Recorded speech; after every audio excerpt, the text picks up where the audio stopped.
And it's a special edition of Twister Talk. I'm Gary. I'm Sue. And Sue, it looks like the inevitable shoe has dropped off the other foot, especially in Tornado Alley. It looks like today may be the first biggest outbreak since 2011. That's what they're talking about. The first high risk, I think, that's been issued maybe in a couple of years. Now, I know there's been some high risk a few years back, but I don't recall one recently. If I'm wrong, I'll stand to be corrected. But a high risk area exists for parts of central Oklahoma and extreme southern Kansas. Now, what a high risk area means is basically severe thunderstorms, rotating supercells, and tornadoes are pretty much a given in that area.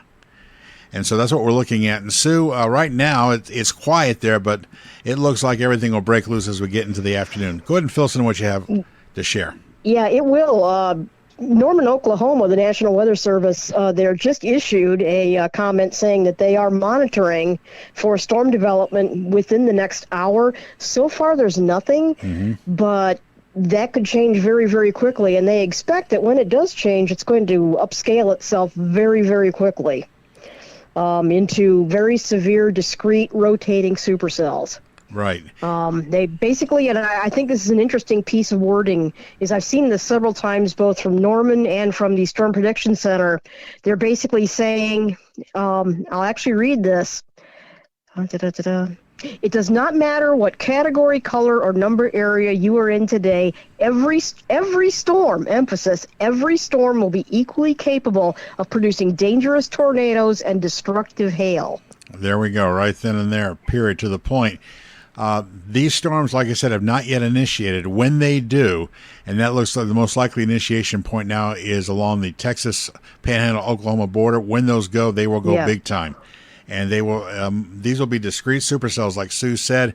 What that means for everybody listening, discrete supercells are the most likely producers of long track and violent tornadoes because there's no other storms to inhibit their convection potential and their roticity. And so guess what? They fire up. Sue, again, just checking in also, I posted earlier today, you may have seen it, folks, if you've been checking and following us, the sounding from Norman, Oklahoma, where they release a weather balloon with instruments in the sky. And it is what we call the loaded gun scenario, which basically means definitely.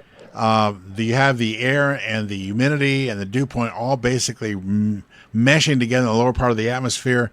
Strong winds aloft with veering in different directions at different heights basically guarantees that these thunderstorms will be violent. And even if you don't get a tornado out of one of these, so like you said, the potential for destructive hail, and we're talking hail 3 inches or larger, is not out of the realm of possibility. These storms are going to be growing.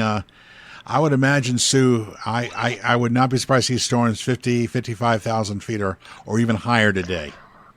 I would not be surprised by that because basically there is next to no cap today. Right, so it's going to be... Which is another thing, if people are thinking, the cap is going to save us, it's like, no, there's next to no cap. Mm-hmm.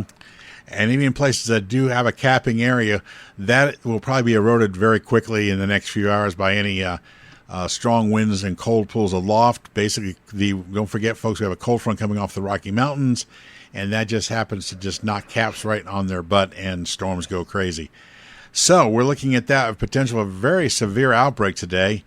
And we've also learned for Ohio tomorrow, it may be our turn under the gun. The Storm Prediction Center has shown that Columbus, Dayton, all the way northeast to Fort Wayne is in an enhanced risk for supercell storms tomorrow. Some of these storms will produce tornadoes because the atmosphere will be just right. The only mitigating factor right now is there should be rain across most of the Buckeye State tomorrow morning, showers and thunderstorms moving through. It really will depend how quickly the air recovers in the afternoon, but any heating tomorrow afternoon and high and dew points here will be in the mid-60s.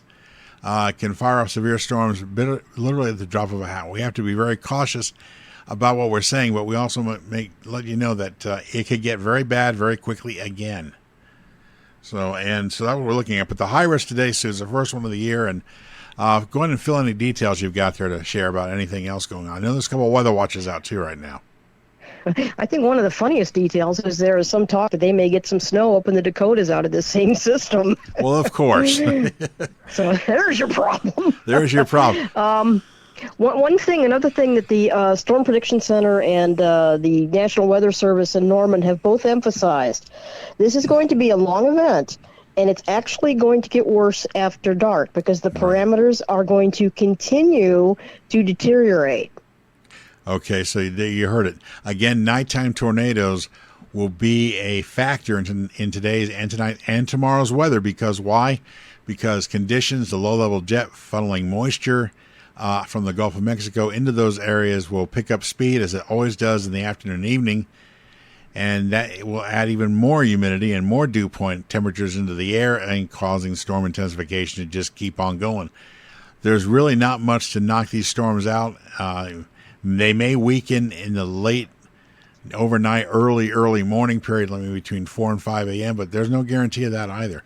And these storms will be forming in Indiana and moving across Ohio later tonight into tomorrow morning here. So, again, it depends on how the atmosphere is going to behave. And Wednesday actually could be a stronger day for us, from what I'm understanding. It certainly looks like it could be, and it's a much, much larger area of enhanced risk on Wednesday also. So it could be really bad across a wide swath of the Midwest. Right, so we have to be aware of that.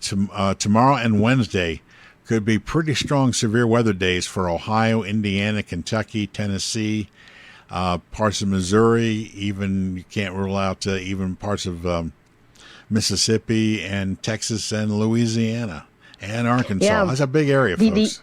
The area for enhanced risk basically runs from Dallas to just north and west of Cincinnati.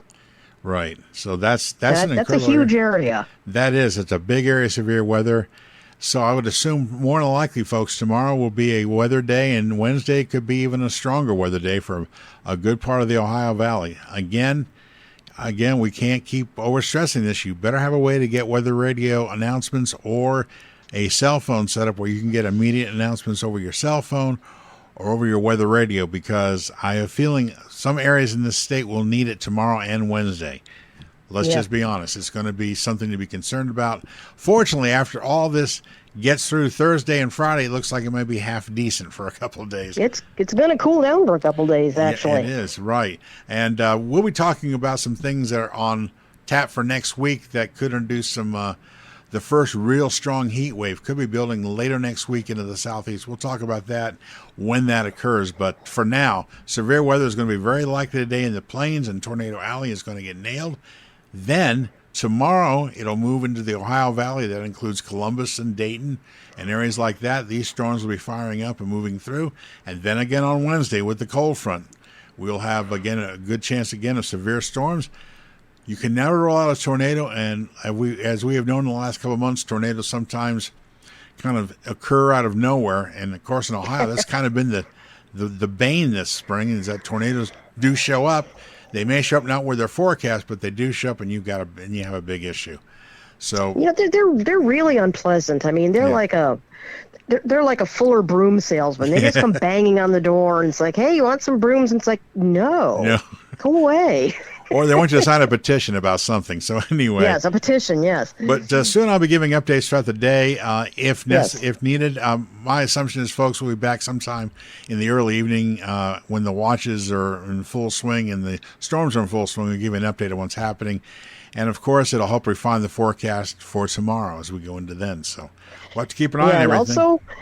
Also remember to check our Facebook page. We will be keeping that up. Myself and Gary and our friend Raymond have all been posting today. Right. So keep an eye on our Twister Talk Facebook page. It's important that you do, because we'll be passing along information today and especially tomorrow and Wednesday. So you want to be up to speed on that, because these storms are going to be packing a punch. And even if you don't get a tornado tomorrow in this area, again, we've had some pretty significant rains over the last few days. And, Sue, sadly, there's no reason we cannot see that again tonight, tomorrow, and Wednesday. Yeah, I would think at this point that the ground is still pretty saturated. Right. It's not going to take much. So the chance of flooding is probably pretty high. Yeah, flash flooding is going to be a real issue. Yeah. And as you've seen footage from around different parts of the state, a lot of places have some high water, and that is going to be likely again tonight, tomorrow, and Wednesday. So if nothing else, if you don't get severe weather, don't forget flooding kills more people than anything else combined in this country every year. So remember that. It really is nasty stuff. Again, we'll be checking in with you later on this afternoon. We'll give you an update as conditions warrant, but keep your eye to the sky and stay safe, everybody, because these storms will be in the Midwest today. They'll be in our area tomorrow, and we need to be ready for them. So that's what's going to happen. So for Twister Talk, I'm Gary. I'm Sue. And we'll be checking back with you. Stay safe, folks. Keep your eye on the sky.